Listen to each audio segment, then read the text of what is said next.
ಅಧಿಕಾರದಲ್ಲಿದ್ದಂಥವರಿಗೆ ಆಗ್ರಹ ಮಾಡ್ತಾ ಇದ್ದೀನಿ, ಒತ್ತಾಯ ಮಾಡ್ತಾ ಇದ್ದೀನಿ. ಆಲ್ರೆಡಿ ಗೃಹ ಮಂತ್ರಿಯವರಿಗೆ, ಪಶು ಸಂಗೋಪನಾ ಇಲಾಖೆಯವರಿಗೆ ನಮ್ಮ ಕಡೆಯಿಂದ ಪತ್ರಗಳು ಹೋಗಿದ್ದಾವೆ. ಇವತ್ತು ಇಡೀ ಜಗತ್ತಿನಲ್ಲಿ ಗೋಮಾಂಸ ರಫ್ತಾಗ್ತಾ ಇರುವಂತಹದ್ದು 50,000 ಕೋಟಿ ರೂಪಾಯಿಯ ಪ್ರತಿ ವರ್ಷ ಹೋಗ್ತಾ ಇರುವಂತಹದ್ದು ದೊಡ್ಡ ಅನಾಹುತ ಇದು.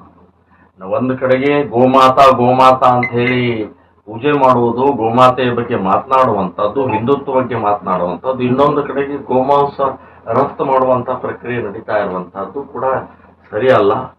ನಾವು ಕೇಂದ್ರ ಸರ್ಕಾರಕ್ಕೆ ದೊಡ್ಡ ಪ್ರಮಾಣದಲ್ಲಿ ಇಡೀ ರಾಜ್ಯಾದ್ಯಂತ ಒಂದು ಹೋರಾಟವನ್ನ ಮುಂದಿನ ದಿನಗಳಲ್ಲಿ ಈಗಾಗಲೇ ನಾವು ಪ್ರಾರಂಭ ಮಾಡಿದ್ದೀವಿ. ಕೇಂದ್ರ ಸರ್ಕಾರಕ್ಕೆ ಬೇಡಿಕೆಯನ್ನಿಟ್ಟಿದ್ದೀವಿ. ಇನ್ನೊಂದು 2 ತಿಂಗಳಲ್ಲಿ ಮತ್ತೆ ಅದನ್ನು ಮುಂದುವರಿಸ್ತೀವಿ. ಜುಲೈ ಆಗಸ್ಟ್ ತಿಂಗಳಲ್ಲಿ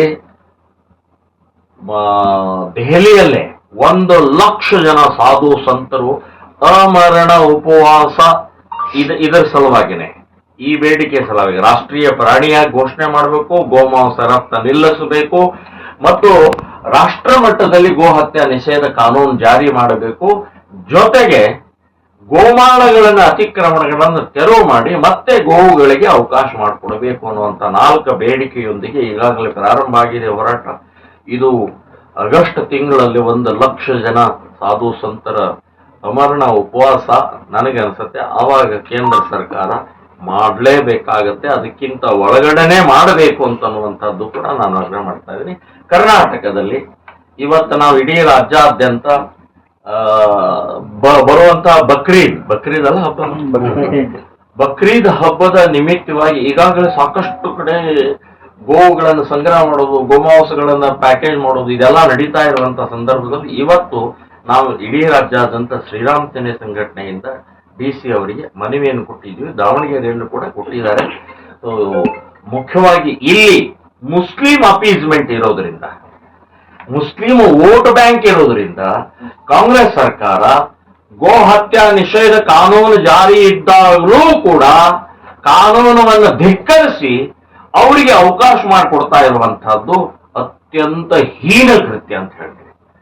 ನೀವು ಕೂಡ ಕಾಂಗ್ರೆಸ್ನವರು, ನೀವು ಕೂಡ ನೀವಾಗ್ಲಿ ಅಥವಾ ಮುಸ್ಲಿಂ ಸಮಾಜದವರು ನೀವು ಹಾಲು ಕುಡಿತಾರಲ್ಲ, ನೀವು ಮನೆಯಲ್ಲಿ ಹಾಲು ಕುಡಿತಾರೆ, ನಿಮ್ಮ ಮಕ್ಕಳೆಲ್ಲ ಮನೆಯಲ್ಲಿ ಹಾಲು ಕುಡಿತಾರೆ. ಏನು ಕತ್ತೆ ಉಚ್ಚಿ ಕುಡಿಯೋದಲ್ಲ ನೀವು. ಸೊ ಗೋವಿಂದ ಇರಬಹುದು, ಗೋವಂಶದ ಈ ಹಾಲನ್ನು ಕುಡಿಯುವಂಥವ್ರು ನೀವು ಎಂತ ದ್ರೋಹ ಮಾಡ್ತಾ ಇದ್ರಿ. ಸಂವಿಧಾನದ 48ನೇ ವಿಧಿಯಲ್ಲಿ ಬಹಳ ಸ್ಪಷ್ಟವಾಗಿ ಡಾಕ್ಟರ್ ಅಂಬೇಡ್ಕರ್ ಬರೆದಿದ್ದಾರೆ, ಕೃಷಿಗೆ ಉಪಯುಕ್ತವಾದಂತ ಯಾವುದೇ ಪ್ರಾಣಿಯನ್ನ ರಕ್ಷಣೆ ಮಾಡುವಂತ ಜವಾಬ್ದಾರಿ ಸರ್ಕಾರದ್ದು ಅಂತನ್ನುವಂಥದ್ದು ಅದರೊಳಗೆ ಉಲ್ಲೇಖ ಇದ್ದಾಗಲೂ ಕೂಡ ಅದನ್ನು ಉಲ್ಲೇಖನೆ ಮಾಡಿ ನೀವು ಕುರ್ಚಿ ಸಲುವಾಗಿ, ಅಧಿಕಾರ ಸಲುವಾಗಿ, ಮುಸ್ಲಿಮರ ವೋಟ್ ಬ್ಯಾಂಕ್ ಸಲುವಾಗಿ ನಿರಂತರವಾಗಿ ಇವತ್ತು ಆಗ್ತಾ ಇರುವಂತ ಇಲ್ಲೀಗಲ್ ಕಾನೂನು ಬಾಹಿರ ಇವತ್ತು ಏನ್ ನಡೀತಾ ಇದೆ ಇದು ನಿಲ್ಲಬೇಕು ಅನ್ನೋ ದೃಷ್ಟಿಕೋನದಿಂದಲೇ ನಾವು ಇವತ್ತು ಮನವಿಯನ್ನು ಕೊಟ್ಟಿದ್ದೀವಿ.